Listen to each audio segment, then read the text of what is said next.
Hanumakonda press క్లబ్లో ఏర్పాటు చేసిన మీట్ ద ప్రెస్ సమావేశంలో వరంగల్ బీజేపీ పార్లమెంట్ అభ్యర్థి ఆరూరి రమేష్ పాల్గొన్నారు. దేశంలో బీజేపీ గాలి ఉంది, ప్రజలు మోడీనే కోరుకుంటున్నారు. బీసీ కులగణన తప్పకుండా బీజేపీ ప్రభుత్వం చేస్తుంది అన్నారు.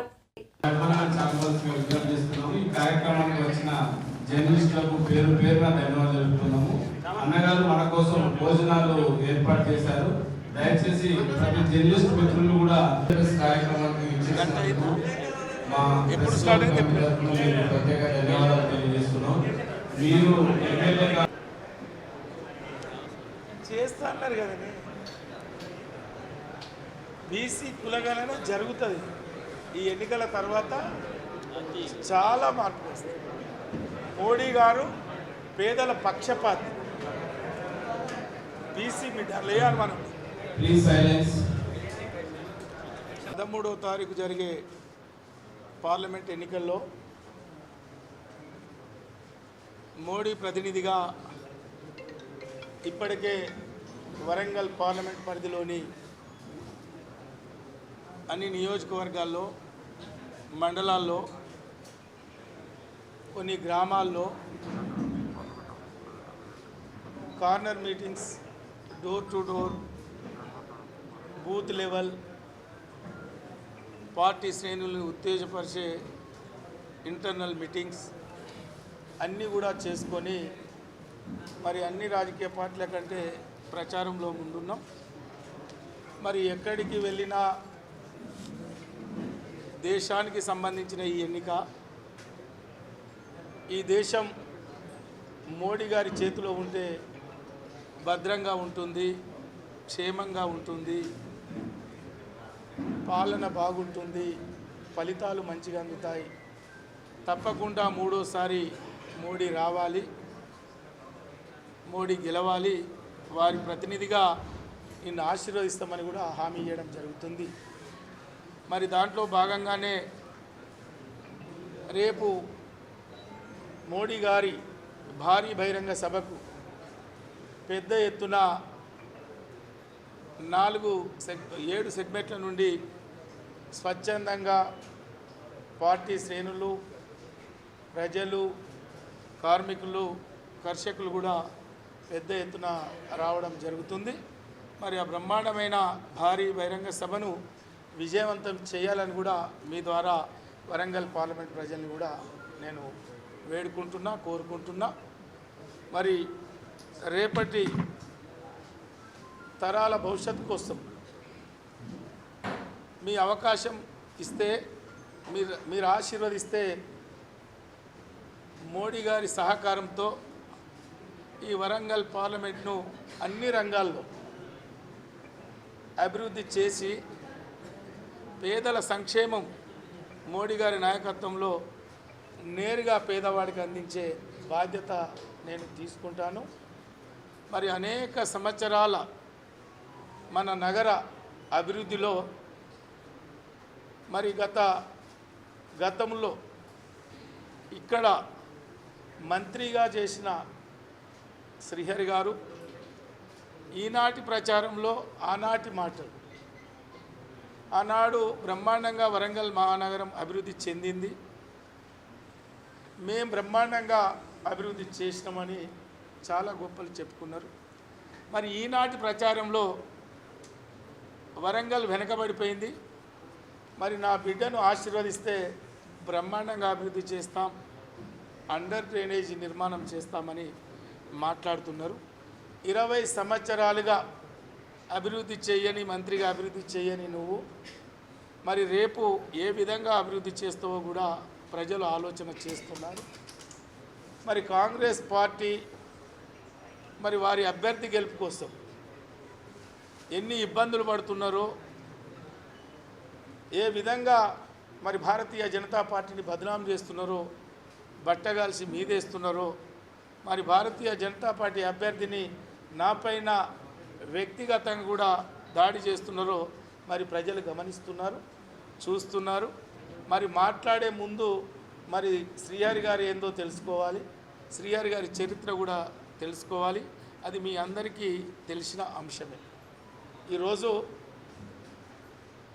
రాజకీయ అవకాశాల కోసం ఒక సాధారణ వ్యక్తిగా ఒక ఉపాధ్యాయ వృత్తి రాజీనామా చేసి మున్సిపల్ చైర్మన్గా నిలబడి ఓటమి చెంది బతుకు జీవితంలో మరి మిత్రుల సహకారం పార్టీ సహకారంతో ముందుకు పోయి మరి 94లో అప్పటి రాజయ్య ఎమ్మెల్యే స్టేషన్ గన్పూర్ ఉండే మరి అప్పటి రాజయ్య సీటును కబ్జా చేయడానికి మరి గన్పూర్ వచ్చి అక్కడ నిలబడి నీ రాజకీయ ప్రస్థానం మొదలైనప్పుడు నీ చరిత్ర ఏమిటి, మరి ఈరోజు ఇన్ని పర్యాయాలు మంత్రిగా ఎమ్మెల్యేగా ఎంపీగా డిప్యూటీ సీఎంగా ఇన్ని ఎన్నికలు ఫేస్ చేసిన నువ్వు మరి ఇప్పుడున్న ఆస్తులేందో ఒక్కసారి ఆలోచించుకోవాలి. నేను 91లోనే నేను వృత్తిపరంగా కాంట్రాక్టర్ని వ్యాపారవేత్తని మరి అంచెలంచెలుగా ఎదిగి మరి వ్యాపారంలో స్థిరపడి ప్రజాసేవ కోసం రాజకీయాలకు వచ్చి మరి రాజకీయంలో రూపాయి ఖర్చు పెట్టి మా క్యాడర్ని కానీ ప్రజల ఆపద సంపదలో కానీ మా నియోజకవర్గ ప్రజలు నన్ను నిండు మనసుతో 2 పర్యాయాలు ఆశీర్వదిస్తే ప్రజల మధ్యలో ఉండి మా తండ్రి గారి పేర ఆరూరి గట్టుమల్లు మెమోరియల్ ఫౌండేషన్ పేర అనేక సేవా కార్యక్రమాలు చేసినాం. ఆ రోజు నా ఆస్తులేందో నా అఫిడవిట్లో చూపెట్టిన. మరి ఈ రోజు నీ ఆస్తులేందో ఒకసారి చూడు, ఆలోచించుకో. మరి ఆ రోజు నేను వ్యాపారవేత్తగానే నేను, ఈరోజు నువ్వు కబ్జాదారుడు అని మాట్లాడుతున్నావు. దళితుల సీటు కబ్జా చేసింది నువ్వు, అసలు కబ్జాదారు నువ్వు. ఈరోజు నువ్వు ఏమి హామీ ఇవ్వాలి, ఏం ప్రచారం చేసుకోవాలి, ఏం మాట్లాడాలో తోచక ఇష్టం వచ్చిన రీతిగా మరి వ్యక్తిగతంగా పార్టీ పైన నువ్వు ఏం మాట్లాడుతున్నావో మరి అది గమనిస్తున్నారు. నిన్ను ప్రజలు క్షమించే పరిస్థితిలో లేరు. ఎందుకంటే ఊసరవెల్లి కంటే స్పీడ్గా రంగులు మార్చే నీవు అనేక హామీలు వాగ్దానాలు అనేక పార్టీలు మారి అనేక మంది దళితుల్ని తొక్కి మరి ఆ రోజు దళిత దొరగా పేరు తెచ్చుకున్న నువ్వు మంత్రిగా స్టేషన్ గన్పూర్ నియోజకవర్గంలో మరి అనేక మంది పేద విడల్ని మరి ఎన్కౌంటర్ల పేరు ఆ రోజు ఏం జరిగిందో మీ అందరికీ తెలుసు. మరి ఆ రోజు దళిత దొరగా పేరు పొందిన నువ్వు ఈరోజు ఒక దళిత బిడ్డల్ని వివిధ రాజకీయ పార్టీల్లో తొక్కి బయటికి పంపి మరి 30 ఏళ్ళు ఎస్సీ రిజర్వేషన్ ఎంజాయ్ చేసి మళ్ళా 30 ఏళ్ళ కోసం మరి నీ బిడ్డను తీసుకొచ్చే ప్రయత్నం చేస్తున్నావని ప్రజలు గమనిస్తున్నారు, చూస్తున్నారు. దానికి సమాధానం చెప్పే సమయం ఆసన్నమవుతుందని కూడా నేను ఈ సందర్భంగా మనవి చేస్తూ మరి భారతదేశం అన్ని రంగాల్లో అభివృద్ధి చెందాలి అంటే మరి మోడీ గారి నాయకత్వం కావాలనుకుంటున్న తరుణంలో మరి వరంగల్ పార్లమెంట్ అభ్యర్థిగా నాకు అవకాశం ఇస్తే మరి మోడీ గారి నాయకత్వంలో అనేక అభివృద్ధి కార్యక్రమాలు తీసుకుంటామని నేను చెప్తున్నా. నేను మేనిఫెస్టో కూడా చెప్పడం జరిగింది, అనేక సభలో కూడా చెప్పడం జరిగింది. మరి రేపు వచ్చేది కేంద్రంలో మోడే, ఇక్కడ గెలిచేది ఆరూరే. మరి నువ్వు ఎంపీ మీ కూతురుగా గెలిస్తే అసలు అభ్యర్థి మీ కూతురా నువ్వా ఆలోచించుకునే పరిస్థితుల్లో ప్రెస్ మిత్రులు కానీ ప్రజలు కానీ ఉన్నారు.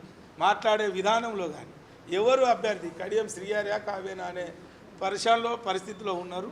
ఆ విధంగా నువ్వు అభ్యర్థి కంటే ఎక్కువ హామీలు ఇచ్చి ఎక్కువ నువ్వు మాట్లాడుతున్నావు, అది ప్రజలు గమనిస్తున్నారు. మరి నువ్వు ఏం చేస్తావో చెప్తలేవు. రేపు నీ కేంద్రంలో అధికారంలోకి వచ్చేది లేదు, సచ్చేది లేదు, నువ్వు గెలిచేది లేదు. వచ్చిరాని మాటలు, వచ్చిరాని హామీలు. మరి నీకు భయం, ఓటమి భయం పట్టుకొని ఇప్పటికే 3 పర్యాయాలు, ఈ రోజుతో 3 పర్యాయాలు సీఎం గారు వస్తున్నారు, ఇంకా మళ్ళా కూడా వస్తారు కావచ్చు. మరి నువ్వు సీఎం గారు వస్తున్నారంటేనే ఇక్కడ ఏం జరుగుతుందో అర్థమవుతున్నది. మరి విత్ ఇన్ పార్టీలో కూడా భయం మొదలైంది. మరి శ్రీహరి గారు మరి టీడీపీలో అప్పుడున్న విత్ ఇన్ పార్టీల వాళ్ళని తొక్కిండు, టీఆర్ఎస్లో డిప్యూటీ సీఎం పదవి గుంజుకున్నాడు, అక్కడ ఉన్న దళితులను తొక్కిండు.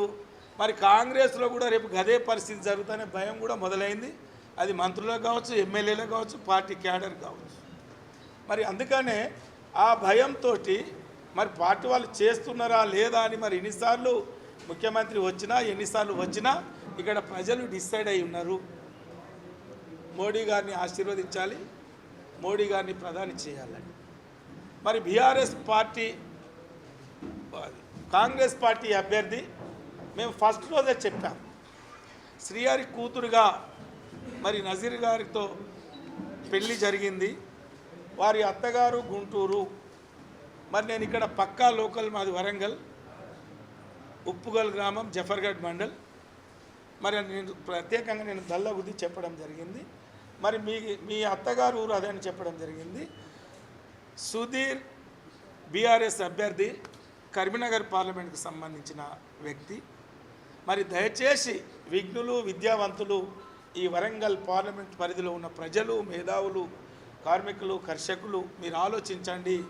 పక్కా లోకల్, పక్కా ఈ దళిత బిడ్డను మీరు ఆశీర్వదించాలని నేను ప్రత్యేకంగా మిమ్మల్ని రిక్వెస్ట్ చేస్తున్నాం. ఈరోజు ఓట్లు అనగానే తెరపైకి చాలా అంశాలు తెస్తున్నారు కాంగ్రెస్ వాళ్ళు. రిజర్వేషన్లు రద్దు చేస్తారు, రాజ్యాంగాన్ని రద్దు చేస్తారు. ఒక బీసీ బిడ్డ, ఒక పేద బిడ్డ, ఒక ఛాయ అమ్ముకున్న బిడ్డ 12 ఏళ్ళు గుజరాత్లో ముఖ్యమంత్రిగా చేసిన బిడ్డ, ప్రధానిగా 10 సంవత్సరాలు ఏ చిన్న అవినీతికి తావు లేకుండా పాలన చేసిన బిడ్డ మోడీ గారు మరి రిజర్వేషన్లు రద్దు చేస్తారంటే మరి నమ్ముతారా? ప్రజలు నవ్వుతారా? మీరు ఆలోచన చేసుకోవాలి. ఈరోజు మోడీ గారు స్పష్టంగా చెప్పారు, రిజర్వేషన్ పెంచుతాం తప్ప రద్దు చెయ్యము. మరి రాజకీయ లబ్ధి కోసం కాంగ్రెస్ వాళ్ళు ఆరాటపడుతున్నారు. మరి బీఆర్ఎస్ పార్టీ కూడా ఎంతో ప్రయత్నం చేస్తున్నది. అయినా ఇక్కడ రేపటి ఫలితాలు మోడీ గారికి అనుకూలంగా ఆశీర్వదిస్తారనే నమ్మకం, విశ్వాసం నాకుంది.